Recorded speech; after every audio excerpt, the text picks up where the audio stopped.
I ruined my own relationship on purpose. And now I don't know if I proved anything or just lost the best thing I ever had. 6 months ago, my life was solid. I owned a business that actually worked. Not billionaire level, but stable, comfortable. I had a nice house, a car I was proud of, no stress about money. And I had Emily. We'd been together almost 3 years. She was the kind of girl people don't believe exists anymore. Low maintenance, kind, never asking for anything. If I brought her food, she'd smile like it meant everything. "Thank you. Seriously," she'd say, like it wasn't expected. She had her own job, handled her own bills, never once asked me for money, not even indirectly. You'd think that would make me feel secure. It didn't. Before her, I dated someone who only loved what I could provide. The moment my business struggled back then, she was gone. "I think we want different things." That sentence stayed with me. So with Emily, I didn't fully trust it. Not because of her, but because of what I'd seen before. At first, I did small tests. I'd say, "This month's been rough," just to watch her reaction. She'd shrug and say, "Okay, we'll manage." No stress, no change. On her birthday, I skipped anything fancy, just something simple. She hugged me and said, "I don't care about that. I just want you." And yeah, that should have been enough. But it wasn't. Because in my head, life with me was easy. Nice house, no money problems, good lifestyle. Anyone can love you when things are like that. But what happens when everything falls apart? That question kept coming back. Around 5 months ago, I was ready to propose. I even had a ring saved on my phone. But every time I looked at it, I'd think, "You don't really know her." One night, sitting alone in my living room, I made a decision that changed everything. What if I lost everything on purpose? Not just said it, actually lived it.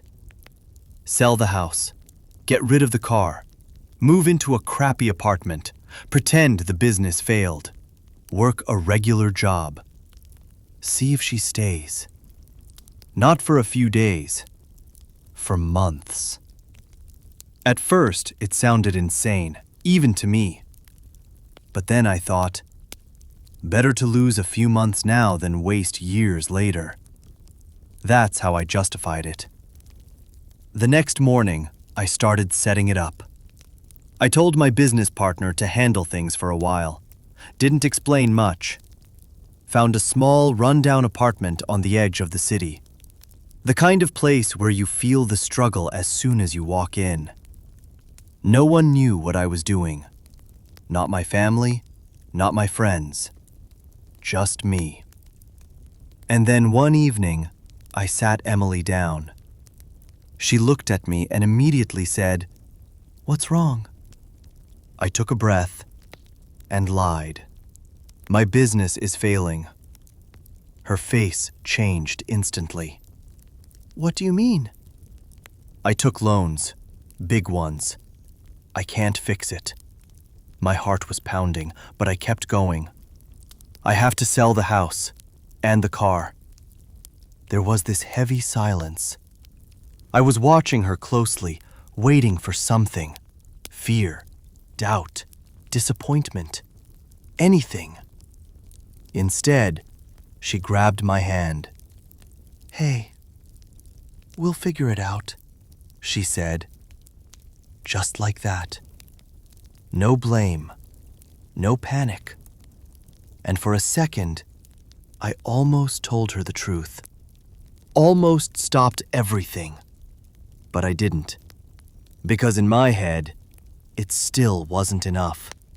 So I looked at her and said the thing that really started it all. I found a place for us. And that's when the test began. The next week felt like I was living someone else's life. We packed up my house together. I told her I had to sell most of the furniture. Some of it I actually moved into storage, but I made it look like it was all going. She didn't complain once. Not when we boxed everything up. Not when strangers came to look at the house. Not even when I told her the car was already sold. She just stayed calm. Quieter than usual, but steady. The day we moved into the apartment, I remember unlocking the door and feeling this weird mix of guilt and curiosity. It was worse than I described to her. Small. Old. The hallway smelled like something between dust and damp wood. The kitchen looked like it hadn't been updated in 20 years. I glanced at her, waiting. She stepped inside, looked around for a few seconds, then forced a small smile. "Well, it's not forever, right?" I nodded. "Yeah, just until I figure things out." "Okay," she said softly. "Then we'll make it work." That word, we, hit me harder than I expected. The first few days were strange. No more big couch. No TV in the bedroom. No late-night takeout just because we felt like it. We ate simple meals. Pasta. Eggs. Cheap stuff. And every time I'd say, "Sorry, I know this sucks," she'd shake her head. "It doesn't suck. It's just different." I kept watching her, waiting for cracks. But they didn't come. About a week in, I added the next layer. "I found a job," I told her one night. Her eyes lit up a little. "Really? Where?" "Factory. Nothing special, but it's something." "That's good," she said immediately. "That's really good." No judgment. No disappointment. Just support. In reality, every morning I'd leave the apartment early, like I was heading to that job, and drive straight to my company. I'd spend the day in my office like nothing had changed. Emails, calls, meetings. Then in the evening, I'd go back and act tired. Sometimes I'd even sit in the car for a few minutes before going upstairs, just to get into character. It sounds ridiculous now, but at the time I was fully committed. Emily adjusted faster than I expected. She started budgeting everything. "I made a list," she told me one evening, sitting at the tiny kitchen table. "Of what?" "Expenses. Food, rent, everything. We need to be careful." She even picked up extra shifts at her job without telling me at first. I only found out when I noticed she was getting home later than usual. "You're working more?" I asked. She hesitated, then nodded. "Just a little. It helps." I felt something twist in my chest. Because she didn't have to do that. None of this was real. But for her, it was. One night, I came home and found her sitting on the floor, surrounded by our half-unpacked boxes. She had this old lamp plugged in, and the lighting in the room was dim and kind of depressing. But she was smiling. "I fixed it," she said. "Fixed what?" "This place. Look, it's not that bad." She had rearranged everything. Put up a couple of cheap decorations. Made the space feel warmer. Not nice, not comfortable, but livable. I sat down next to her and just looked around. And for a second, I forgot this was all fake. It felt real. Too real. She leaned her head on my shoulder and said quietly, "We're gonna be okay. I know it." That should have ended it. Right there. That should have been the moment I told her everything, apologized, and bought the ring the next day. But instead, I thought, it's only been a couple weeks. Anyone can handle a couple weeks. So I kept going. Because I needed to know what happens when it stops being temporary and starts feeling like real life. Around the 1 month mark, things started to change. Not all at once. Nothing dramatic. Just small shifts. At first, it was her energy. She still smiled, still said, "We'll be okay." But it didn't sound as automatic anymore, like she had to think before she said it. I started noticing how quiet dinners got. Before, we'd sit and talk about everything. Random stuff, future plans, dumb jokes. Now it was more like, "How was work?" she'd ask. "Same as always, tiring." "Yeah, same." And then silence. Not awkward exactly, just heavy. Money became a constant topic. Not in a demanding way, more like survival mode. "We should skip meat this week," she said one night, looking at her notes. "It's cheaper." I nodded. "Yeah, that's fine." Another time. "Maybe we don't need to use the heater that much." "It's cold," I said. "I know, but we'll save a bit." That one stuck with me. Because this wasn't her lifestyle. This wasn't our life. But she was adjusting. Still, something was fading. She stopped seeing her friends as much. At first, she'd say, "I'm just tired." Then eventually, she stopped mentioning them at all. One evening I asked, "Why don't you go out with them anymore?" She hesitated.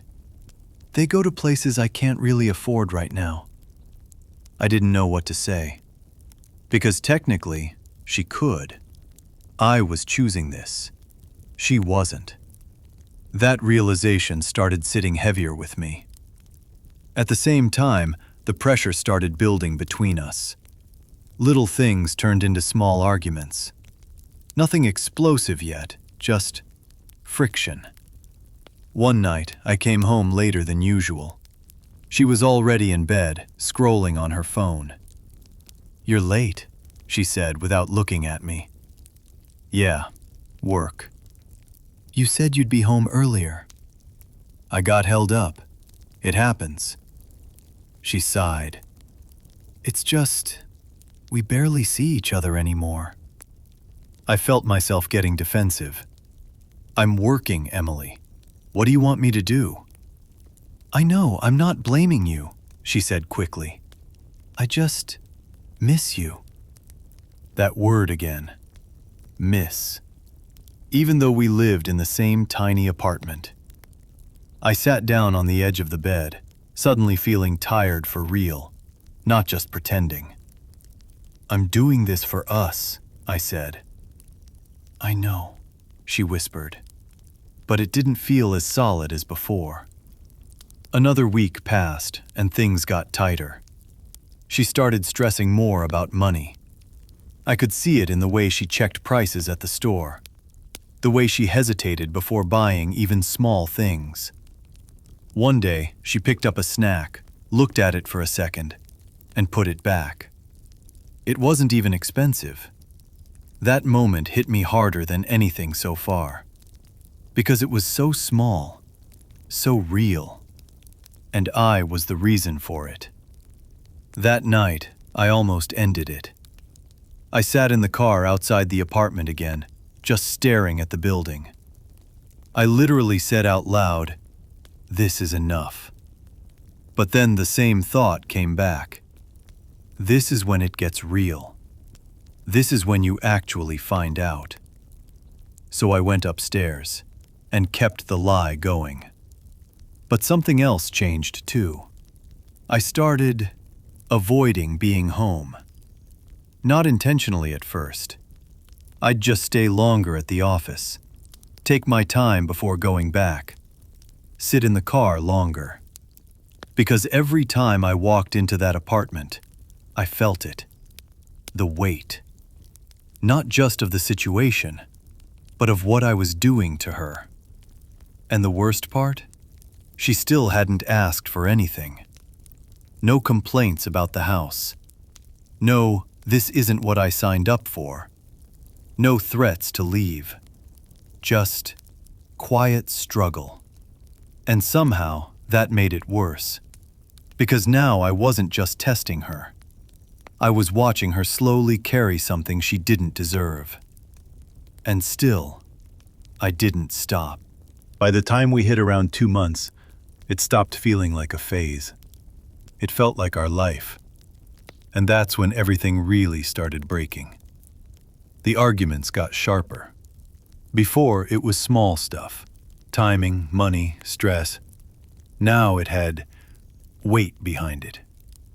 One night, she was sitting at the table going through bills again, and I walked in already irritated. "Again?" I said. She looked up, tired. "We have to keep track." "I know, but it's every day." "Because it matters every day," she replied, a little sharper than usual. I exhaled. "I'm doing everything I can." "I didn't say you weren't." "But it sounds like it." She stared at me for a second, then just looked back down. "I'm not trying to fight," she said quietly. But we were already there. Another time it got worse. She asked, "Do you think things are actually going to get better?" That question caught me off guard. "What do you mean?" "I mean, do you have a plan? Or are we just surviving like this now?" I felt something snap in me. "I am the plan," I said. "I'm working every day trying to fix it." "I know, but you don't talk to me anymore," she said. "I don't even know what's going on." "There's nothing to talk about." "Yes, there is," she said, louder now. "This is our life too, not just yours." That was the first time she raised her voice like that. And instead of hearing her, I got defensive. "I lost everything, Emily. What do you want from me?" "I want to feel like we're in this together," she shot back. The room went silent after that. We both just stood there, breathing heavier than we should have been. Then she walked away. That became the pattern. Short conversations, quick irritation, silence. We stopped laughing, stopped touching as much. Even small things changed, like how she'd sit on the other side of the couch instead of next to me. And I started staying away even more. Some nights, I'd finish work and just drive around for an hour before going home. Not because I had to, because I didn't want to deal with it. And that's when I realized something uncomfortable. I wasn't just testing her anymore. I was changing too, becoming colder, more distant. One evening I came home and she was already asleep, still in her clothes, lights off, no dinner made. I stood there for a minute, just looking at her. She looked exhausted, not just physically, emotionally. And for the first time I thought, she's not built for this life. But then another thought followed right after. Or maybe no one is. The next morning, things felt tense before we even said anything. She was making coffee in silence. I tried to act normal. "Morning." "Morning," she said without looking at me. We stood there in that tiny kitchen, like strangers. Then she suddenly said, "I don't feel like myself anymore." That made me pause. "What do you mean?" She turned to me, eyes tired. "I used to be happy, light. Now I'm just stressed all the time." I didn't know how to respond, because she wasn't wrong. "I'm trying," I said finally. I know, she replied. But it's not just about trying. What does that mean? It means this is hard, she said. And I feel like I'm losing everything that made me. That hit deeper than any argument. But instead of opening up, I shut down. I don't know what you expect me to do, I said. She looked at me for a long second, then just nodded. Yeah, she whispered. That's the problem. That line stayed in the air even after she left for work. And I stood there, alone in that apartment, realizing something I didn't want to admit. This wasn't just revealing who she was. It was revealing who I was, too. And I didn't like it. The breaking point didn't come out of nowhere. It built up quietly, and then hit all at once. That day felt off from the start. I came home earlier than usual, thinking maybe I could fix things. Talk. Reset. At least try. The apartment was quiet when I walked in. Too quiet. Then I saw her. She was in the bedroom, sitting on the floor next to the bed, surrounded by her clothes. Not folded, not organized, just there. Like she'd started packing and then stopped halfway. "Emily?" I said. She didn't answer right away. Then she looked up at me, and I immediately knew something was different. Not angry, not emotional, just done. "We need to talk," she said. That sentence hit harder than anything we'd said before. I stepped into the room slowly.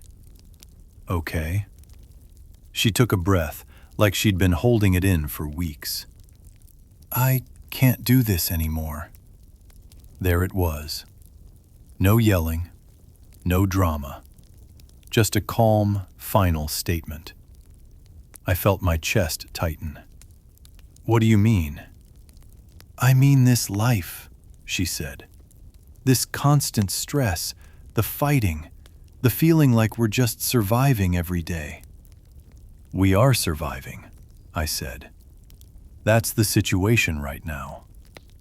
"I know," she nodded. "And I tried. I really did." Her voice cracked a little on that last part. "I stayed. I supported you. I cut back on everything. I worked more. I stopped seeing people. I changed my whole life." Every word felt like a weight, because she was right. "All I'm saying is, give it more time," I said. "Things will get better." "When?" she asked. I didn't answer, because I couldn't. She let out a small, tired laugh. Not sarcastic, just empty. "That's the problem," she said. "There's always this idea that things will get better. But right now, this is just our reality." I stepped closer. "So what? You're just going to leave?" She looked at me, and I saw it. Guilt, pain, but also certainty. "I don't want to," she said quietly. "But I can't keep living like this." I felt something in me shift, a mix of anger and panic. "So all of this, 3 years, and this is where you draw the line?" I asked. She flinched a little at that. "That's not fair." "No, it's exactly fair," I said. "Things get hard, and you leave?" Her eyes filled, but she didn't look away. "I didn't leave when things got hard," she said. "I stayed through it." "Yeah, for how long? 2 months?" That was the first time I crossed the line. I saw it immediately in her face, like something closed. I didn't sign up for a life where we're constantly drowning, she said, more firmly now. And you won't even let me in. You shut me out every time I try to understand what's going on. I'm dealing with it the best I can. And I'm telling you, it's breaking me, she snapped. Silence. Heavy. Final. We were both breathing hard, standing in that small room that suddenly felt even smaller. Then she shook her head. I don't recognize us anymore, she said. That hurt more than anything. Not, I don't recognize you. Us. She stood up slowly. I love you, she added. But I'm not happy. And I don't think I will be. Like this. I could have stopped it right there. I could have told her the truth. That none of this was real. That the house was still mine. The business was fine. That I was just testing her. But something in me refused. Because if I told her now, then everything would be fake. Her decision wouldn't be real. So instead, I said nothing. And that was my final mistake. She looked at me one last time, like she was waiting. Waiting for something. Anything. I didn't give it to her. So she nodded slightly, like she got her answer. And then she started packing for real. I didn't help her pack. I just stood there, watching. Every movement felt slow, heavy, like time stretched on purpose just to make me sit in it. She folded her clothes carefully, put them into her bag one by one. No rushing, no chaos. That almost made it worse. If she was yelling, crying, slamming things, I could have reacted to that. But this calm, final version of her, I didn't know how to fight it. At one point, she picked up a hoodie of mine, the one she always wore at home. She paused for a second, then folded it and placed it on the bed instead of in her bag. That small detail hit harder than any words. You can take it, I said, my voice quieter than I expected. She shook her head. No, it's yours. Not ours anymore. Just mine. We didn't talk much after that. What was there left to say? Everything important had already been said, or not said. When she finished, she zipped her bag and just stood there for a moment, looking around the room, like she was saying goodbye without actually saying it. Then she looked at me. For a second, I thought she might change her mind, or ask me one last time to fight for her. Instead, she said softly, I hope things get better for you. Not for us, for you. I nodded. Yeah, you too. That was it. No hug, no kiss, no dramatic ending. She walked past me, opened the door, and left. And I let her. I didn't run after her, didn't call her name, didn't stop her. I just stood there, listening to her footsteps fade down the hallway. And when the door closed, the silence was different. Not tense, not heavy, just empty.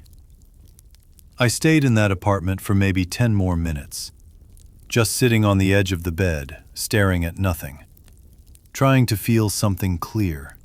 Anger, relief, justification, anything.